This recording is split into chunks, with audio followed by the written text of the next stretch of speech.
வணக்கம். இன்றைக்கி நம்ம பார்க்க போகிற சமையல் ரொம்ப சிம்பிளான ஒரு பருப்பு கறி எப்படி செய்யலாங்கிறத பார்க்கலாம். குழந்தைங்கள்லேருந்து பெரியவங்க வரைக்கும் சாப்பிட்லாம். நல்லாயிருக்கும், டேஸ்ட்டாக ரொம்ப சிம்பிளாகவும் இருக்கும். வாங்க எப்படி செய்யலாங்கிறத பார்க்கலாம். இப்போ ஒரு குக்கர் எடுத்துக்கலாம். இப்போ இதில் மெஷரிங் கப்பில் 1/2 கப் அளவுக்கு துவரம் பருப்பு சேர்த்துக்கலாம். நல்லா கழுவிட்டு எடுத்துருக்கேன்.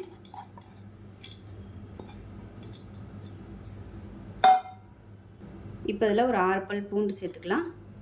அதில் காரத்துக்கு தேவையான அளவு பச்சை மிளகாய் சேர்த்துக்கலாம். நான் ஒரு 4 பச்சை மிளகாய் நல்லா பொடியாக கட் பண்ணிவிட்டு சேர்த்துருக்கேன். இப்போ இதில் முங்குற அளவுக்கு தண்ணி சேர்த்துக்கலாம். இப்போ இதில் 1 டீஸ்பூன் போல் சீரகம், கொஞ்சமாக கல் உப்பு, இப்போ 1/4 டீஸ்பூன் மஞ்சள்தூள் சேர்த்துக்கலாம். இப்போ இதில் சின்னதாக 2 துண்டு கட்டி பெருங்காயம் சேர்த்துக்கலாம். இப்போ குக்கரை மூடி வச்சுட்டு நல்லா ஒரு 5 விசில் விட்டுட்டு ஸ்டீம் போனதுக்கப்புறம் பார்க்கலாம். இப்போ ஸ்டீம் நல்லா இறங்கிடுச்சு. எப்படி இருக்குன்னு பார்க்கலாம். இப்போ இதில் தண்ணி சேர்த்துக்கலாம்.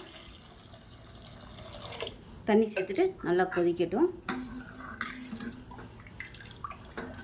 ஒவ்வொரு விதமான பருப்பை பொறுத்து தண்ணியோட அளவு மாறுபடும். இப்போ இதில் நல்லா பொடியாக நறுக்கின கொத்தமல்லி சேர்த்துக்கலாம். இது நல்லா கொதிக்கட்டும். இப்போ இது மாதிரி விஸ்கு வச்சு பருப்பை நல்லா மசிச்சு விட்டுக்கோங்க. ஒரு சில பருப்பு சீக்கிரமாகவே அதுவாகவே மசிஞ்சிரும், ஒரு சில பருப்பு மசியாது. இப்போ நல்லா இதை கலந்து விட்டுட்டு கொதிக்க விட்டுடலாம். இப்போ இதில் மஞ்சத்தூள் கம்மியாக இருக்குது, கொஞ்சமாக மஞ்சத்தூள் சேர்த்துக்கிறேன். அவ்வளோதான், கொதிக்கட்டும். இப்போ பாருங்கள் நல்லா கொதிச்சிருச்சு, பருப்பு நல்லா கரைஞ்சிருச்சு. தாளிப்பு ஆப்ஷனல் தான், இல்லைனா நீங்கள் அப்படியே கூட சாப்பிட்லாம். நான் கடுகு, உளுந்து, சீரகம், கருவேப்பிலை போட்டு தாளிச்சிருக்கேன். இதோட சேர்த்துக்கிறேன். அவ்வளோதான், ஒரு சிம்பிளான ஒரு பருப்பு கறி ரெடி ஆயிடுச்சு. பசங்களுக்கு இது மாதிரி இந்த மாதிரி பருப்பு குழம்பு வச்சுட்டு சாதம் நல்லா குழைவாக வச்சு வேக விட்டு இந்த பருப்பை ஊற்றி கொடுத்திங்கன்னா அருமையாக இருக்கும். குழந்தைகளுக்கு கொடுக்கும்போது பச்சை மிளகாய் கம்மி பண்ணிக்கோங்க. அவ்வளோதான். இது தண்ணியாட்டம் வச்சு சாப்பிடும்போது தான் நல்லாயிருக்கும்.